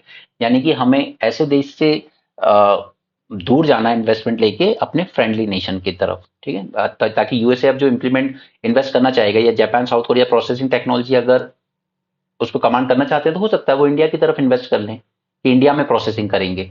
यूएसए कंपनीज माइनिंग करके यहाँ भेजेंगे इंडिया में प्रोसेसिंग के लिए, ठीक है, चाइना को काउंटर करने के लिए। यानी कि अपने अलाइज, अपने जो फ्रेंड्स हैं उनकी कंट्रीज में करेंगे। इसको कहते हैं फ्रेंड शोरिंग, ये टर्म याद रखिएगा। हमें नेट जीरो अचीव करना है 2070 तक, 2030 तक India want to set up 500 gigawatt of non fossil power generating capacity as well. ठीक है, इलेक्ट्रिक बचाना है हमको, इलेक्ट्रिक व्हीकल्स प्रमोट करता है। It is not possible without A steady source of lithium and other minerals required for manufacturing batteries. इसलिए तो हम पूरी तरीके से चाइना पे डिपेंड है। India has signed an agreement with Australia also to jointly export lithium and cobalt asset in Australia, but सिर्फ minerals को की अवेलेबिलिटी सफिशिएंट नहीं है। We also need to process it and manufacture the final product, और उसके लिए चाहिए access to technology. क्योंकि जो चाइना तो मास्टर करके बैठा है, बाकी जापान साउथ कोरिया से मदद लेके हम लोग कर सकते हैं।